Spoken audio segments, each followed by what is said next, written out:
नमस्कार दोस्तों, स्वागत है आपका एक और नए हॉरर वीडियो में। रवि, अजय और सुमन तीनों बेस्ट फ्रेंड थे और उन्होंने अभी अभी शहर के सबसे पुराने school S T. Peter's high school में एडमिशन लिया था।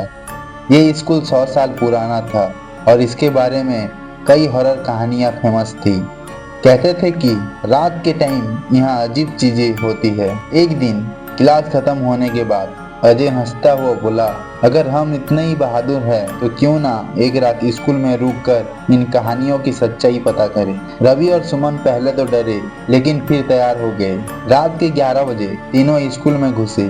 पूरी बिल्डिंग में एक भयानक सन्नाटा था। वो लाइब्रेरी की तरफ बढ़े क्योंकि वहां से अक्सर किसी के फुसफुसाने की आवाज आने की बात कही जाती थी। जैसे ही वो अंदर गए, उन्होंने देखा एक पुरानी घड़ी के पेंडुलम अपने आप हिल रहा था, जबकि हवा तक नहीं चल रही थी। तभी बुक्स की अलमारी से एक किताब गिर गई। सुमन ने उसे उठाया और उसके कवर से धूल हटाई, पर जैसे ही उसने साफ किया, उस पर खून से लिखा था, बाहर निकल जाओ नहीं तो मर जाओगे। तीनों के रोंगटे खड़े हो गए। जब वो दरवाजे की तरफ भागने लगे तो एक काली छाया कॉरिडोर के कोने पर दिखाई दी। वो इंसान की तरह थी, लेकिन उसकी लाल चमक रही थी। अचानक वो छाया उनकी तरफ तेज कदम बढ़ाने लगी। तीनों चीख कर भागने लगे, लेकिन दरवाजे अपने आप बंद हो गए।